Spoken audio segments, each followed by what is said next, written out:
ओम नमः शिवाय। आपके अपने चैनल शिव भक्ति 0.2 में आप लोगों का स्वागत है। भगवान श्री हरि विष्णु और माता लक्ष्मी की कृपा सदैव आप और आपके समस्त परिवार पर बना रहे। आज हम सुनने वाले हैं पद्म पुराण का 9वां अध्याय।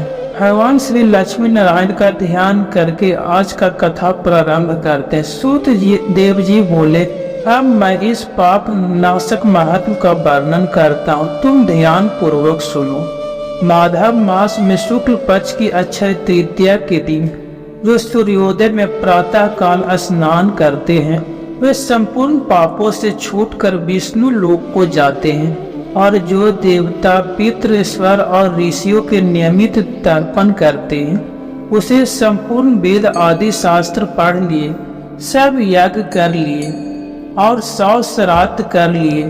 जो मधुसूदन भगवान का पूजन करके अक्षय तृतीया के दिन कथा सुनते हैं, वे मुक्ति पाते हैं। जो मधुसूदन भगवान की प्रसन्नता के लिए दान करते हैं, वे मधुसूदन भगवान की आज्ञा से अक्षय फल देने वाले होते हैं। यह तिथि देवता ऋषि और पितृश्वरों का है और इसीलिए इसमें सनातन धर्म करने पर देवता पितृश्वर और ऋषियों का तृप्ति होता है।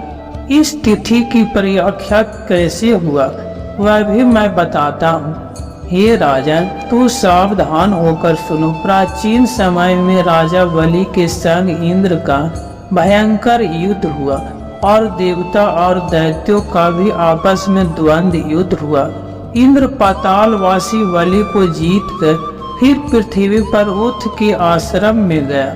वहां जाकर उसकी मंदगामिनी गर्भणी पत्नी को देखा, जिसकी कमर में स्वर्ण सूत्र में बंधा किंकनी शोभा दे रहा था। उसके कंकनों की झनकार ने मधुर भ्रमण और कोकिलाओं के शब्दों को भी जीत लिया था। अनेक प्रकार के वस्त्र धारण किए हुए वह मधुर भाषिनी मंद मंद हास्ययुक्ता शोभा दे रहा था। विकसित कमल के समान उसका मुख और नील कमल के समान उसके नेत्र थे। केतकी के उदर के समान पीत और मनोहर गालों वाले, परिश्रम से श्वास भरता हुआ दिनाक्षी पर्ण कुटी की ओर मुख किए हुए था। उसे पर्यक पर शयन करते हुए देखकर इंद्र को मोह उत्पन्न हुआ और वह बलपूर्वक उस गर्भणी स्त्री से भोग करने लगा। तब गर्भस्थ पिंड ने अपने गिरने के भय से दुखी होकर अपने पाप से योनि मार्ग को ढक लिया, जिससे कि इंद्र का वीर पृथ्वी पर ही गिर पड़ा।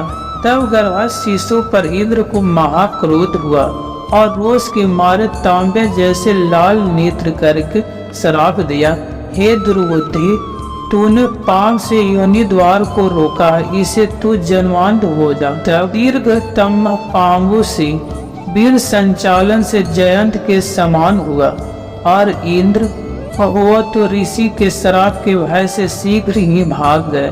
उसे भागते हुए देखकर संपूर्ण शेष हंसने लगे। तब वह लज्जा के मारे पहाड़ की कंदरा में जा घुसा और वहां बैठकर उग्र तपस्या करने लगा। और जब इंद्र लज्जा के मारे कंदरा में जा घुसा, तो राजा बलि और उसके साथी दैत्यगण गुप्त दूतों द्वारा भेद लेकर देवताओं पर आक्रमण करके अमरावतीपुरी, दीपगार, भूति और सम्रादि तथा स्वामी रहित देवताओं के राज का बलपूर्वक भोग करने लगे। तो अग्नि आदि सब देवता अपने रक्षा को न देखकर देवगुरु बृहस्पति के पास गए और बृहस्पति के पास जाकर इंद्र का वृत्तांत पूछने लगे कि हमारा स्वामी कहाँ है। स्वामी के बिना हमारे राज्य पर दैत्यों ने आक्रमण किया है। वे विभो, बहुत दिन बीत गए, इंद्र क्यों नहीं आते हैं? हे महाराज, हमें बताओ, जहाँ इंद्र को वहीं जाकर हम प्रार्थना करेंगे। इस प्रकार जब देवताओं ने पूछा, तब बृहस्पति बोले कि रसातल में बलि को जीतकर इंद्र उठ के आश्रम में गया और वहां जाकर उठ की स्त्री से बलपूर्वक संभोग किया। इस पर उसके शिष्यों ने बड़ी निंदा किया। इससे ही लज्जा के मारे वह स्वर्ग में नहीं आया और पर्वत की गुफा में घुस गया। वहीं पर शची सहित निवास करता है और अपने किए हुए कर्म पर चिंता कर रहा है। बृहस्पति के ऐसे वाक्यों को सुनकर अग्नि आदि सब देवता इंद्र को ढूंढने और प्रार्थना करने के लिए मेरु पर्वत की कंदना में जा पहुँचे। कंदरा में बैठे हुए इंद्र को देखकर उसके बल वीर का प्रकाश करने वाले लोक विख्यात स्रोतों से उसे प्रसन्न करने लगे। हे इंद्र, हे सब देवताओं के स्वामी, तुमको नमस्कार है। तुम्हारे बिना हमको दैत्यों ने बड़ा क्लेश दिया है, जिससे हम स्थान भ्रष्ट होकर दुख के मारे जगह जगह घूम रहे हैं। अतः तुम चलकर शत्रुओं का दमन करो। ऐसी स्तुति सुनकर इंद्र गुफा से बाहर तो आए, लेकिन लज्जा के मारे नेत्र पृथ्वी की ओर ही झुकाकर देखने लगा। दुख के मारे कंठ भर आया, जिसे मुख से कुछ भी न कह सका। यह दशा देखकर बृहस्पति जी बोले, हे इंद्र, तू शंका क्यों करता है? संपूर्ण जगत कर्माधीन है। मान अपमान, सुख दुख, लाभ हानि, हार जीत सब कुछ पूर्व जन्मार्ग कर्मों के अनुरोध से ही होता है। पुरानी कर्मों के अनुसार ही चलते हैं। देव योग से काल पाकर दुख अपने आप उपस्थित होता है। बुद्धिमान मनुष्य दुख पड़ने पर कुछ चिंता नहीं करते और सुख से भी प्रसन्न नहीं होते। इसीलिए तुम शोक न करो, क्योंकि यह दुख तुम्हें प्रारब्ध से ही मिला है। हे इंद्र, इस दुख को पाकर तुम्हें सोच करना उचित नहीं है। गुरु की बात सुनकर इंद्र ने कहा, हे मानद, पर स्त्री गमन के दोष से मेरा बल, मेर, यश, मन शक्ति, शास्त्र शक्ति, विद्या शक्ति सब नष्ट हो गया। इन सब को खोकर मैं यहाँ गुप्त निवास कर रहा हूँ। इंद्र की यह बात सुनकर बृहस्पति सहित आपस में उसको फिर बल देने का विचार करने लगे। तब बृहस्पति जी कहने लगे, मधुसूदन भगवान के प्रिय, वैशाख मास में सभी तिथियां बड़ी पुण्य होता है। इसमें भी शुक्ल पक्ष की जो तृतीया है उसे अक्षय तृतीया कहते हैं। जो इस तिथि में श्रद्धा पूर्वक स्नान दान आदि करता है, निसंदेह उसके सहस्त्रों पाप आप नष्ट हो जाते हैं तथा बल, वीर और ऐश्वर्य अत्यंत बढ़ते हैं। अतः अक्षय तृतीया के दिन बलि के बैरी इंद्र द्वारा स्नान दान आदि सत्कर्म कराना चाहिए, जिससे कि उसका हित साधन हो, जिसके प्रताप से इंद्र में विद्या और मंत्र शास्त्र में पूर्वत शक्ति हो जाएगा। बल, वीर और यश भी पूर्वत बढ़ जाएगा। देवताओं समेत बृहस्पति ने ऐसा विचार कर इंद्र से वैशाख के धर्म कराए।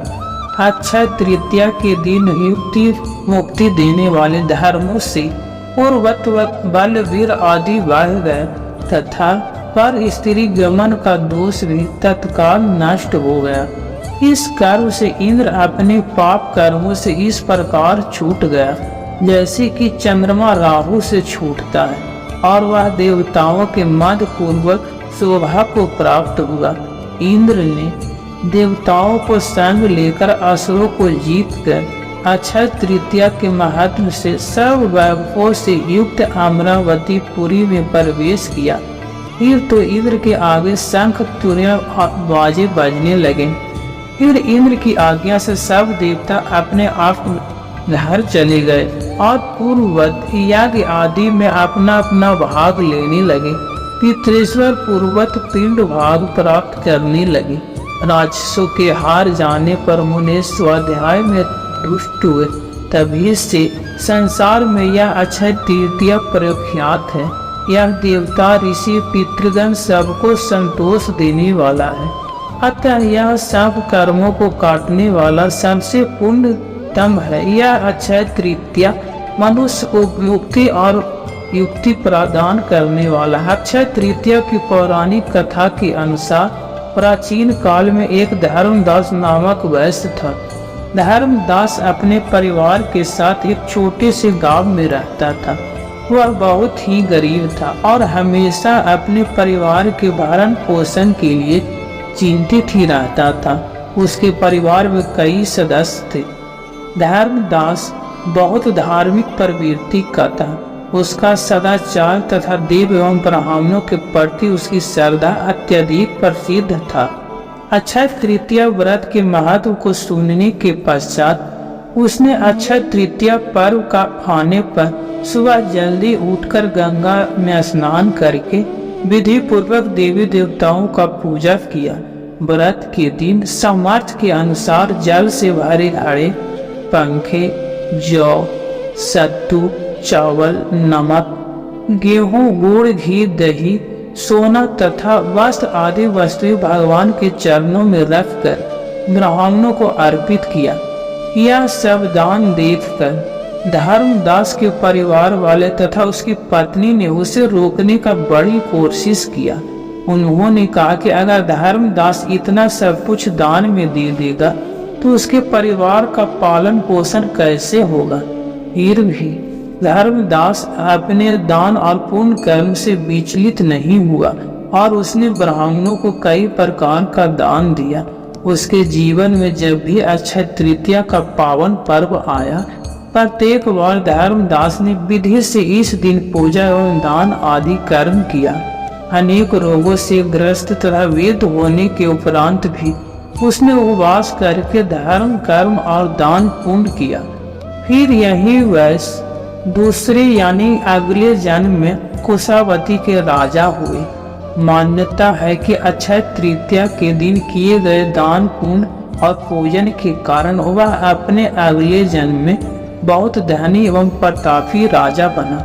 वह इतना धनी और प्रतापी राजा था कि त्रिदेव तक उसके दरबार में अक्षय तृतीया के दिन ब्राह्मण का वेश धारण करके उसके महायज्ञ में शामिल होते थे।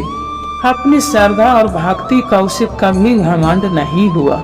वह प्रतापी राजा महान एवं वैभवशाली होने के बावजूद भी धर्म मार्ग से कभी विचलित नहीं हुआ। माना जाता है कि यही राजा आगे जन्मों में भारत के प्रसिद्ध सम्राट चंद्रगुप्त के रूप में पैदा हुए थे। जैसे भगवान ने धर्मदास पर अपनी कृपा किया, वैसे ही जो भी व्यक्ति इस अक्षय तृतीया की कथा का महत्व सुनता है और विधि विधान से पूजा एवं दान आदि करता है, उसे अक्षय पुण्य एवं यश की प्राप्ति होता है। अक्षय तृतीया में पूजा पाठ और हवन इत्यादि भी अत्यधिक सुखद परिणाम देते हैं। यदि सच्चे मन से प्रभु से जाने अनजाने में किए गए अपराधों के लिए क्षमा याचना किया जाए तो प्रभु अपने भक्तों को क्षमा कर देते हैं और उन्हें सत्य, धर्म और न्याय की राह में चलने की शक्ति प्रदान करते हैं। अक्षय तृतीया सर्वाधिक शुभ मुहूर्तों में से एक है। इस दिन भक्त जन भगवान विष्णु की आराधना में लीन होते हैं। स्त्रियां अपने और परिवार की समृद्धि के लिए व्रत रखती हैं। ब्रह्म मुहूर्त में गंगा स्नान करके श्री विष्णु जी और माँ लक्ष्मी की प्रतिमा पर अखंडित चावल अर्थात अच्छा चढ़ाना चाहिए। फिर शांत चित्त से उनकी श्वेत कमल के पुष्प या फिर श्वेत गुलाब, धूप, अगरबत्ती एवं चंदन इत्यादि से पूजा अर्चना करना चाहिए। नैवेद्य के रूप में जौ, गेहूँ या सत्तू, ककड़ी, चने की दाल आदि का चढ़ावा करें। इसी दिन ब्राह्मणों को भोजन करवाएं और उनका आशीर्वाद भी प्राप्त करें। साथ ही फल, फूल, बर्तन, वस्त्र, वाव भूमि, जल से भरे कुल्हा, पंखे, खड़ाऊ, चावल, नमक, घी, खरबूजा, चीनी, साग, इन सभी चीजों का गरीब आदमी को दान देना चाहिए। अक्षय तृतीया पर तीर्थों में स्नान करने पर ग्रंथों में कहा गया है कि अक्षय तृतीया पर किया गया तीर्थ स्नान जाने अनजाने में हुए समस्त पापों को खत्म कर देता है। इससे हर प्रकार के दोष समाप्त हो जाते हैं। इसलिए तीर्थ में स्नान करने को दिव्य स्नान कहा गया है। तीर्थ स्नान न कर सके तो घर पर ही पानी में गंगा जल मिलाकर भी स्नान कर सकते हैं। ऐसा करने से भी तीर्थ स्नान का ही पुण्य मिलता है। इसका जरूरतमंदों को दान दे। ऐसा करने से कई यज्ञ और कठिन तपस्या करने जितना पुण्य फल प्राप्त होता है। अक्षय तृतीया को युगादि तिथि भी कहते हैं। इस तृतीया का विष्णु धर्म सूत्र, भविष्य पुराण, मत्स्य पुराण और नारद पुराण में उल्लेख मिलता है। ब्रह्मा के पुत्र अक्षय का इसी दिन प्रकटि दिवस रहता है। दान के लिए इस दिन खास अन्न और जल का दान ही करना शुभ माना जाता है। गृह प्रवेश करना और मंगल कार्य इत्यादि करना विशेष फल देने वाला होता है। अक्षय तृतीया को चिरंजीवी तिथि भी कहा जाता है, क्योंकि इसी तिथि पर भगवान विष्णु के अवतार परशुराम जी का जन्म हुआ था। परशुराम जी चिरंजीवी माने जाते हैं, यानी कि वे सदैव जीवित रहेंगे। इनके अलावा भगवान विष्णु के नर नारायण हयग्रीव अवतार भी इसी तिथि पर प्रकट हुए थे। बात करें अक्षय तृतीया की पूजा विधि के बारे में, तो अक्षय तृतीया पर सुबह जल्दी उठे और स्नान आदि के बाद घर के मंदिर में विष्णु जी और लक्ष्मी जी की पूजा करें। सबसे पहले गणेश जी की पूजा करें। इसके बाद गाय के कच्चे दूध में केसर मिलाकर दक्षिणावर्ती शंख में भरकर भगवान विष्णु और देवी लक्ष्मी की प्रतिमा पर अभिषेक कीजिए।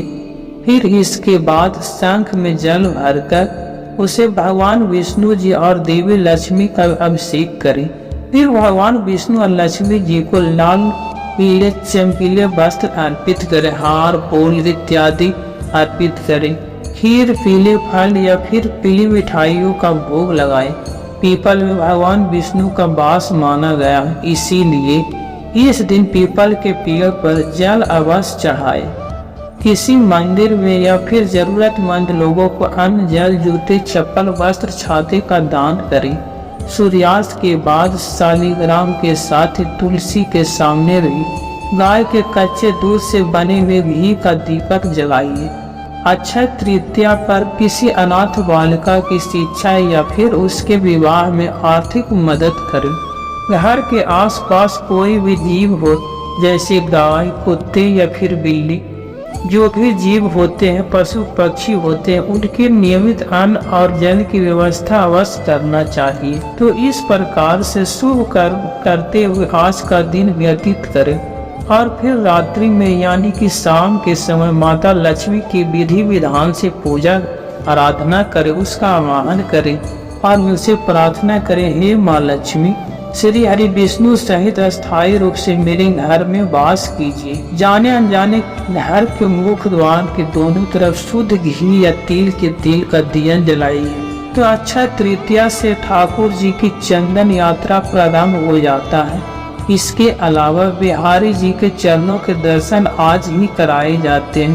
पूरे वर्ष ठाकुर जी के चरण ढके ही रहते हैं। सिर्फ अक्षय तृतीया एकमात्र दिन है जिस दिन बिहारी जी के चरणों के दर्शन हमें प्राप्त होते हैं। अब सब लोग जान नहीं पाते हैं बिहारी जी के पास, तो अपने घर में जो ठाकुर जी हैं उन्हीं के चरणों के दर्शन कीजिए, क्योंकि सब में एक ही भाव है, ठाकुर जी वही है, चाहे वह वृंदावन के बिहारी जी हैं या आपके घर में जो ठाकुर जी हैं, कोई अंतर नहीं है। इसलिए उनके चरणों की सेवा कीजिए, उनका दर्शन कीजिए और मन में भाव रखिए कि हम विष्णु भगवान बिहारी जी, ठाकुर जी, श्री राधा रमन सरकार इनके दर्शन कर रहे हैं। प्रेम से बोलिए जय श्री कृष्ण। दोस्तों, उम्मीद करता हूँ आज का वीडियो आपको जरूर पसंद आया होगा। वीडियो पसंद आया है तो लाइक जरूर किया कीजिए और अगर संभव हो तो वीडियो ज़्यादा से ज़्यादा शेयर कीजिए। चैनल पर पहली बार आए हैं, अगर अभी तक चैनल को सब्सक्राइब नहीं किया है तो आज की वीडियो अगर अच्छा लगा तो चैनल को सब्सक्राइब करके बेल आइकन को जरूर प्रेस कर लीजिए। इससे यह होगा कि इस चैनल पर जो भी नया वीडियो अपलोड होगा उनका नोटिफिकेशन आपको सही समय पर प्राप्त होगा। मिलता हूँ मैं आपसे अगले वीडियो में, तब तक के लिए जय श्री राधे राधे।